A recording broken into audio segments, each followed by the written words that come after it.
Overseas investors are leaving China in large numbers. Between April and June, overseas firms pulled out $15 billion, $15 billion taken out from the Chinese economy. This is a record exit. It's a rough road to recovery for China's economy. New data shows people are not spending enough money, the real estate crisis is unresolved, and investments into the country are drying up. China's rising debt has been getting a lot of attention lately, especially since Moody's lowered its credit rating outlook, saying that the country's huge borrowing poses major risks. This is supported by the IMF's most recent global debt monitor, which shows that China's debt-to-GDP ratio has gone through the roof, 4 times higher than it was in the 1980s. Over half of the rise in the world debt-to-GDP ratio since 2008 can be traced back to China's borrowing. Most of this rise has happened in the last 10 years. China's debt has grown to $47.5 trillion by 2023, which might even put it ahead of the US in terms of debt to GDP. The big rise in China's debt isn't really the problem. It's more like a warning sign that something bigger is wrong. Over the last 10 years or so, investment has been badly handled, with too much money going into things like real estate, infrastructure, and more manufacturing. The main problem is that most of the talk about how to fix the debt has been about keeping the banks safe and keeping an eye on their balance sheets.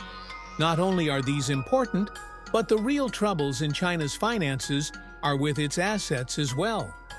Basically, losses from bad investments have been hidden instead of being talked about.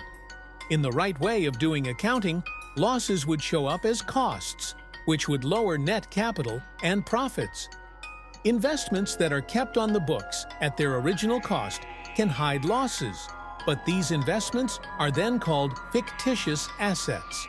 So, instead of seeing real losses, it's like acting like they didn't happen, which changes the real picture of money. These situations cause businesses to report bigger profits and asset values than they really have. But these overvalued assets don't bring in any real gains, so they can't help pay off the debt that was used to buy them. This would get fixed on its own in a normal market with strict budgets. Companies that keep wasting investments would have to file for bankruptcy. During bankruptcy, assets would lose value and losses would be recognized. But, as the Hungarian economist János Kornai said a while ago, this process can go on forever in places with soft budget constraints. These include things like city governments, state-owned businesses, and industries that get a lot of government money. In these situations, bad investments keep going because the government backs them with loans. This hides the real losses for years. This makes it look like income, and the value of assets are much bigger than they really are. The issue gets worse over time because the fake investments can't pay back the debt that was used to make them. These companies backed by the government will have to accept that their assets are worth less than they thought when they can't continue to borrow money or add to their debt.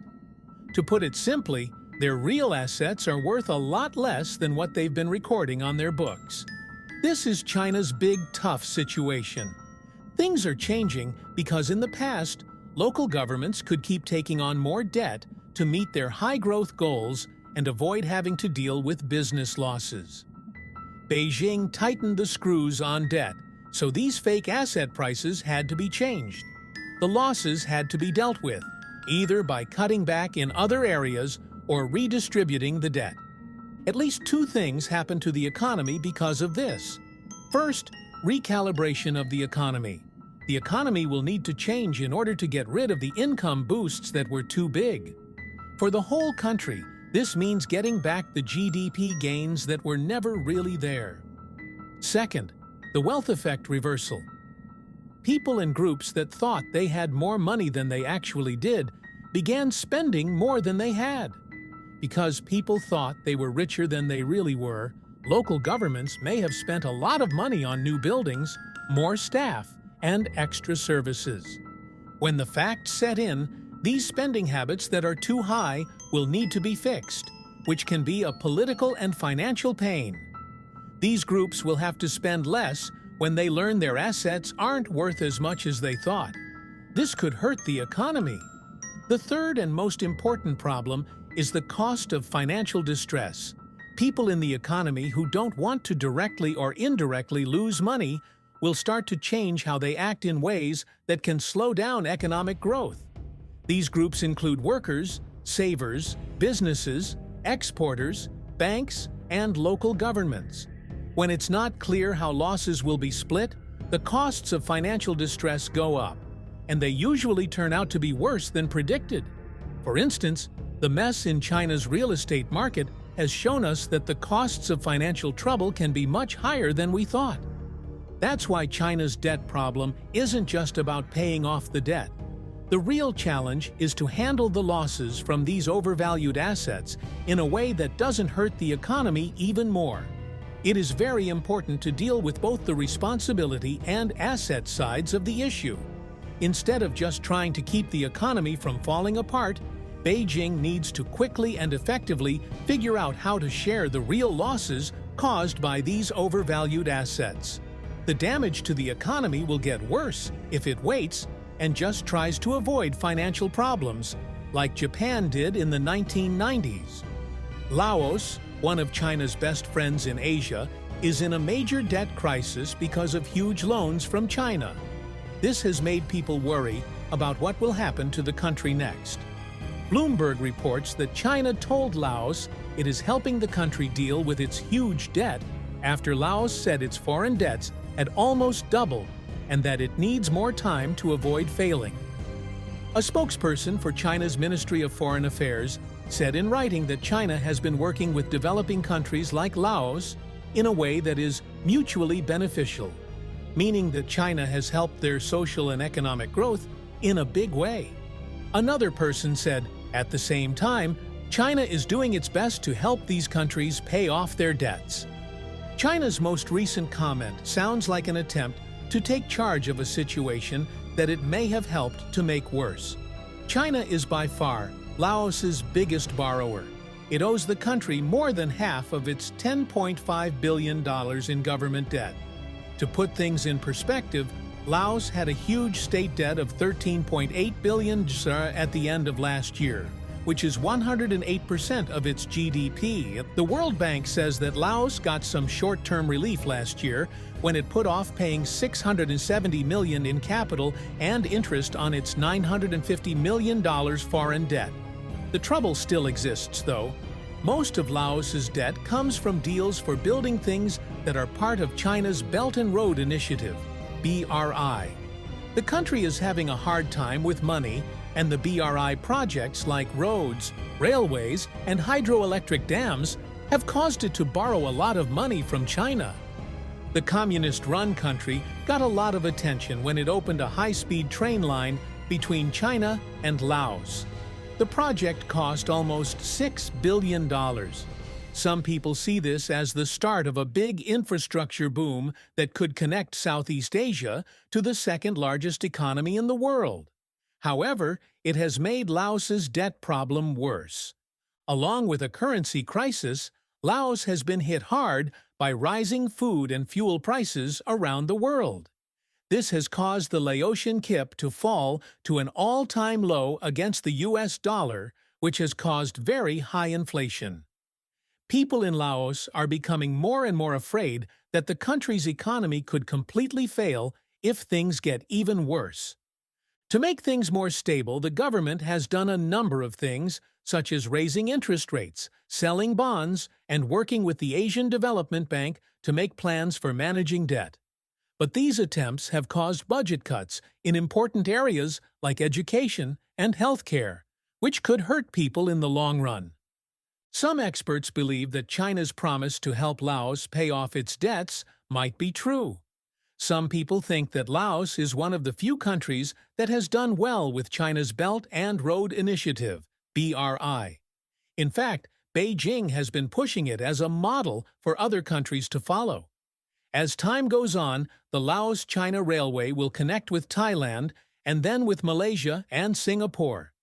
China and Laos have improved their military, economic, and diplomatic links, But some say that Laos has become too dependent on China, and that China has almost swallowed it whole.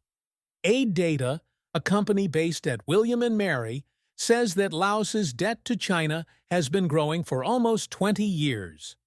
No other country has a higher debt exposure to China than Laos, said Brad Parks, executive director of Aid Data, pointing out how much debt Laos has. This is a very, very bad case. Laos took out a lot of loans, and now it's in a lot of debt. The focus has returned to what critics in the West often call China's debt trap diplomacy, as Laos's economic problem gets worse because of its debt. China has good reasons to help Laos, maybe even by waiving some of its debt. The worry is that other countries with big Chinese debts will do the same and try to get the same help. Beijing has lent about $1 trillion to developing countries. This huge amount of money has changed China's role in the world in a big way. China is known as the world's most generous lender because it gives poor countries a lot of credit. But it's also known as one of the toughest places to get loan money from. This way of lending money has a price. The huge debts of 12 developing countries put them on the verge of economic instability or even failure. The Associated Press, AP, recently did a story on the 12 countries that owe China the most money. Pakistan, Kenya, Zambia, Laos, and Mongolia were among them. According to the report, these countries are having to spend more of their tax money on paying off their debts instead of on things like food, fuel, education, and energy. It also takes away their foreign funds, which they need to pay the interest on these loans. Sri Lanka should teach us a lesson. It went into default for the first time in history in 2022, when its foreign funds ran out. Sri Lanka said last month that it had reached $10 billion in restructuring deals with a group of foreign lenders and China's Exim Bank. The AP story says that one of the biggest problems is that China doesn't want to forgive debt, and the terms of these loans aren't always clear. This often makes it impossible for countries with a lot of debt to get outside financial help, leaving them with few choices to get through their economic crises. There are claims that China has developed a sneaky tactic to pressure indebted nations into repaying their loans. Allegedly, borrowers are required to deposit funds into secret escrow accounts, which prioritize China's repayment over other creditors. However, Eurasian Times couldn't confirm the authenticity of these reports. For years, critics have argued that China uses debt as a weapon to trap vulnerable countries. These nations, often in desperate need of loans with fewer restrictions, are left in a bind if they can't repay.